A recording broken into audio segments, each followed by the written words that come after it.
I said that you shouldn't try to get rid of ego. You should also not try to get rid of thoughts. And there is a very specific reason for that, and I'm going to go into that right now. So first of all, I want you to clearly understand what ego is first, because a lot of people don't understand or misinterpret it.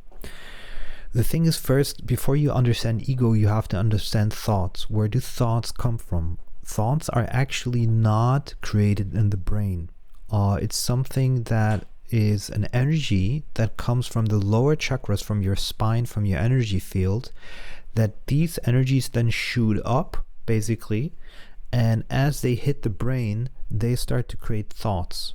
Okay, and so basically, it's basically an energy that wants to be expressed. So, for example, give you an example. If you have a thought from you have an energy from the sacral chakra, like I want to have sex, okay, and that energy shoots up in the brain, then the brain will start to think in a way that the sex happens. So basically, the brain is just basically a slave or a receiver is better, to the sacral chakra, to the other chakras that are just transmitting that energy into the brain.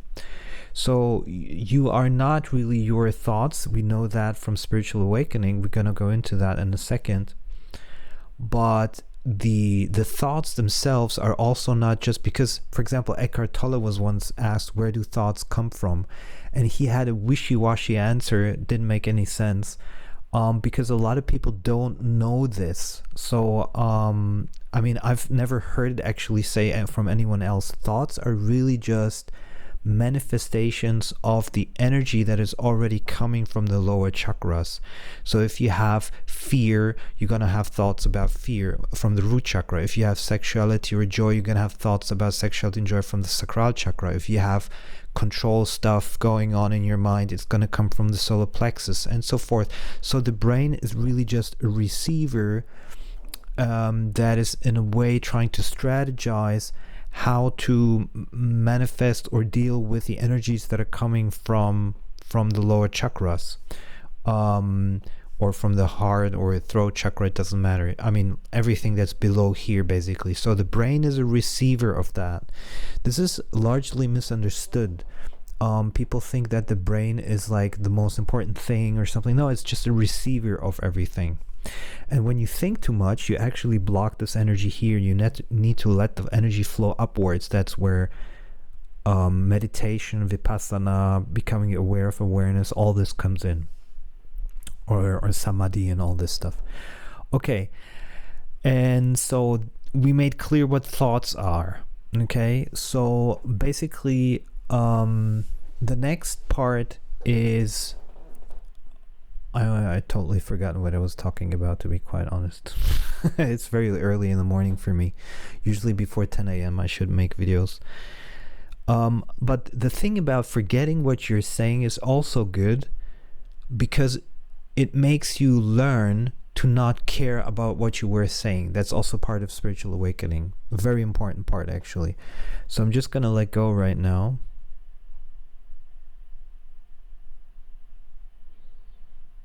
And let it flow the way it wants to flow, without trying to control anything in order to say anything specific. Let the beingness talk in that sense.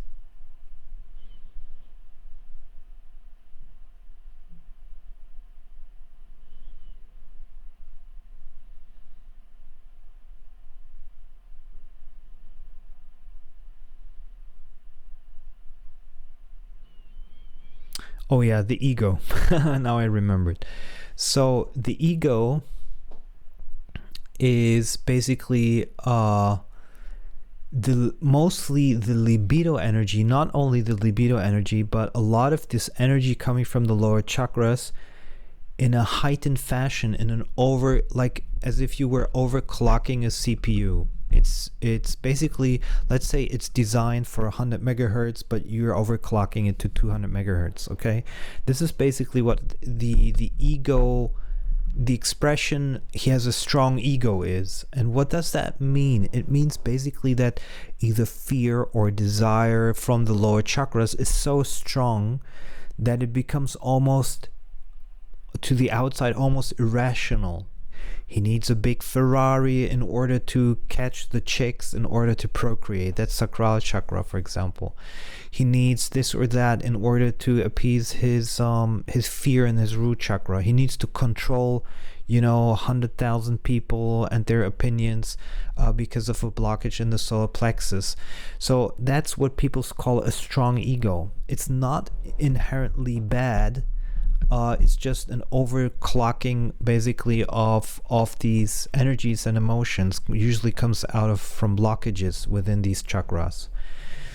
And so, in a sense, if you could say, because everybody has desires and every chakra wants to express itself at some form, you could say everybody has an ego. There's no person without an ego. But ego, I don't like to use the word ego because it has been so stigmatized. So you should use the word like energies, body energies. Basically, he has a strong body energies. If you would say he has strong body energies, it would make a lot more sense. Or he has a strong body blockages. That also would make more sense.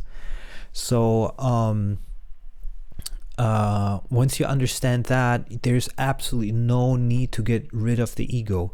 It's good to realize what's happening by becoming aware of it, we're super conscious of it, and thereby taking it down a couple of notches and realizing, okay, I don't need to control this. Okay, I don't need the Ferrari in order to get the girls and all this stuff, but it's not inherently bad. And that's what I'm going to explain next, because there is what is manifestation, right? Manifestation is that the desire that you have becomes reality within the 3D world, and you get that energy field back into you, and then you feel completed. You feel like, okay, I need this. It comes back to you in the form of another energy field, and then you feel completed. Let's say you make love to a man or woman, then you feel that energy field comes back to you, and you feel completed. And basically, the secret to manifestation is not blocking the energies, not suppressing the libido, not suppressing the ego, being aware of what it is, but not suppressing it and letting it flow in a joyful fashion. And that's where manifesting without effort comes in, because you just make choices. The sacral chakra is literally your biggest powerhouse. Apart from the heart chakra, the sacral chakra is literally the libido desire, which you wouldn't even exist if there was no libido desire, because you need two people coming together to create you, or the body, and then you, most of the time in your life, are looking for the perfect partner to procreate. And that's also why people cheat, why they're constantly on dating sites and so forth. That's why they try to get status. That's why everything is literally surrounded by either procreation or survival. That's your whole body. So once you understand that, you can allow that sacral energy to flow in order to manifest without effort and with joy and sexuality. And once you understood that, your whole life starts to change, because you don't need to put in the same effort and the same, maybe also frustration, that you experienced before, because it's literally not about what you get, but it's about the sacral chakra which you activate. So it's a big difference. So you're activating the sacral chakra by making these correct choices, and not by a feeling of lack that something is missing in life. So that's a major difference. And now once you understand that, you don't need to get rid of the ego. That's very clear. And then that's a logical thing. But then also you have the spiritual awakening, which is the realization that you're not your thoughts, and you're just the beingness that is observing everything else. And as you observe, as you understand that you're the isness or amness, or whatever you want to call it, and not the thoughts, not the body, not the impulses, then you realize there's absolutely no need for fear to block those energies, because most people that become spiritual have the feeling that, oh, I need to block these energies in order to become more spiritual. That's not how it works. You let the energies flow, but at the same time you become super aware that you are the isness and not the body, but you don't block these energies. So you don't need to lead an ascetic life. What you need to do is become aware as these energies rise, to let just them do what they want to do and follow your joy and highest joy and highest probability for sexuality.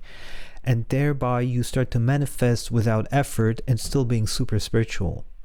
And this is something that a lot of people don't understand, because if you look at the sanghas and satsangs, a lot of people are suppressing their energies, trying to become like virtuous in their spirituality, but that's literally not how it works. And then they are kind of frustrated because they don't have any power, any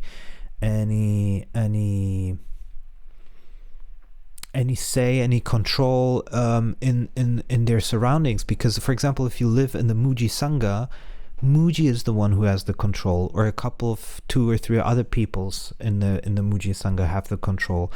It's literally not them. They cannot just say, okay, I do this the way I want to, I don't care about the others. And so it's actually the opposite of self-empowerment. And somebody in the physical realm always will have the control bit, because that's just how hierarchy works. But nowadays in the technological society that we live in, you can be fully independent in that way, and you don't need to have anyone else control you or whatever, and you can really enjoy the fruits in the garden, as I say. Pick the mangoes that you like, or the fruits that you like, without having to say, oh, I'm not going to pick the fruits because, I'm trying to be ultra spiritual. Now, Ramana lived in a different time, and he negated everything. You can do that. And it's definitely a philosophy where you're like, okay, if I let go of everything, I'm free from everything. Absolutely. But you have to be honest with yourself. Like, if you're suppressing the energies, then it's not the correct way to go. So when energies come up, you have to ask yourself, am I that energy, the self-inquiry, or am I that which observes the energy? But do not suppress it. Because if the energy wants to be expressed and you're like, no, I'm going to sit here and just observe it, when it in reality wants to jump around and dance or something, then you're actually suppressing that. And I don't think we're meant to live like that. I don't think that's the purpose of incarnation. It is important to recognize who you truly are, but not to resist these energies. Because who is resisting these energies? That's the thing. That's the real question. Like, let's say you want to dance, but your mind says, like, it's not spiritual because I need to observe. Then who is blocking this? Who is resisting it? It's some form of ego or conditioning. So that's what needs to be looked at, basically. And so sacral chakra, or libido empowerment, as I call it, manifestation, is the best thing you can do to fully live your joy and your independence and empowerment. And a lot of spirituals don't do that. So, for example, of super examples also of the physical appearance of your body. A lot of spirituals get either super thin or super fat because they don't do sports, they don't move around. It's just not spiritual, basically. Or maybe they do a little bit of yoga and stuff, but they don't look really vital, and they don't have vitality, and they don't look, and strength and all this stuff. But if you follow your libido empowerment and you ask yourself, what would give me now the most libido empowerment? It might be doing fitness because you want to look buff as a woman or a man, it doesn't matter. And then you will see that the libido empowered, spiritually awakened lives much different than the one who lives ascetic and says, like, okay, I'll get to reject everything. So you'll see that the libido empowerment, not suppressing the libido and the empowerment, is really important. And it gives you a lot of joy. Like it gives me a lot of joy to meet people that give me joy. My two best friends are from YouTube. Without YouTube, I wouldn't have them. A lot of girls that I met came from YouTube. And for me, YouTube is part of my libido empowerment. For somebody else, it could be something else. And so that's how I manifest my joy and sexuality in life. And the thing is, you don't necessarily need the materialism with it, because joy and sexuality have nothing to do with materialism. It's gonna come eventually if it's necessary for joy and sexuality, but it's not 100% necessary.